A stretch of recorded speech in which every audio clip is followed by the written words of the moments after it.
Hello बच्चों, let's read the question. Question है Tyndall effect will be mainly observed in options है lyophilic colloid, lyophobic colloid, true solution और vapor. तो अगर इस क्वेश्चन की बात करें तो हमारा की कॉन्सेप्ट क्या हो जाएगा? सबसे पहले तो जो हमारा की कॉन्सेप्ट यहाँ पे रहेगा, हमारा की कॉन्सेप्ट होगा कि टिंडल इफेक्ट क्या होता है.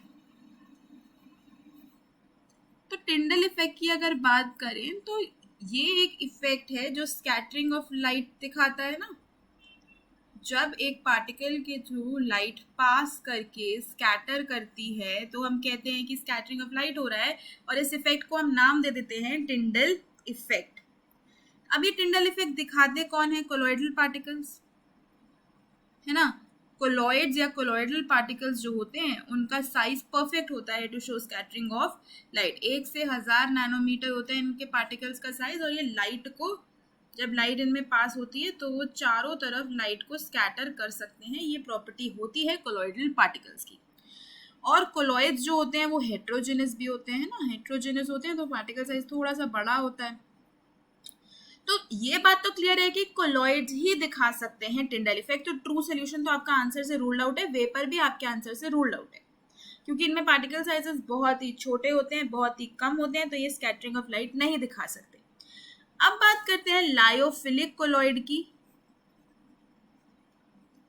और लायोफोबिक कोलॉइड की. अब ये दोनों ही टाइप ऑफ कोलॉइड्स हैं तो दोनों को ही दिखाना चाहिए. तो दोनों दिखाते हैं लेकिन आपको ये बताना है कि मेनली किस में आपको दिखेगा, मतलब किस में ज्यादा प्रोनाउंस्ड होगा या किस में ज्यादा इंटेंसिटी ऑफ लाइट दिखेगी आपको स्कैटरिंग के बाद.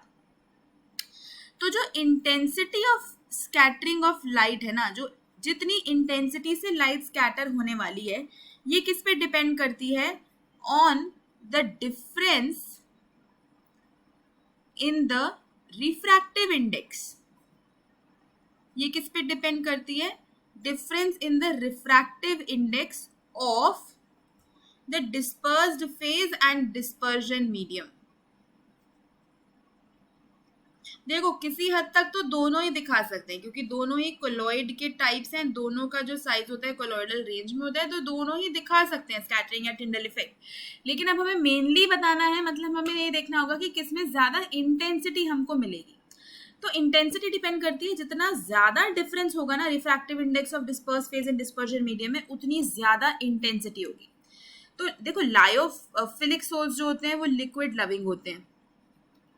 लिक्विड लविंग होते हैं, वाटर को या लिक्विड को अट्रैक्ट करते हैं, तो ये हाईली सॉल्वेटेड होते हैं. जबकि लायोफोबिक जो होते हैं वो लिक्विड हेटिंग सोल्स होते हैं ना. लिक्विड हेटिंग कोलॉइड्स होते हैं, पानी से दूर भागते हैं, तो इतने सॉल्वेटेड यहाँ पे नहीं होते.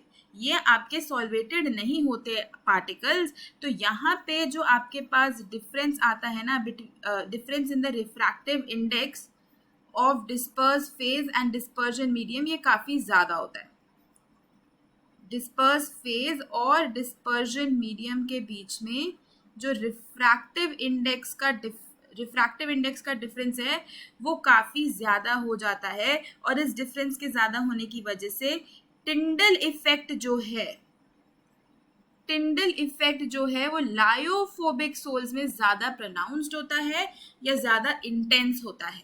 तो इसीलिए इस क्वेश्चन का आंसर लायोफिलिक ना होके लायोफोबिक हो जाएगा. तो अगर आप इस क्वेश्चन का फाइनल आंसर देखोगे तो इसका फाइनल आंसर होगा ऑप्शन 2 यानी कि lyophobic colloid. Hope you understood it well. Best of luck.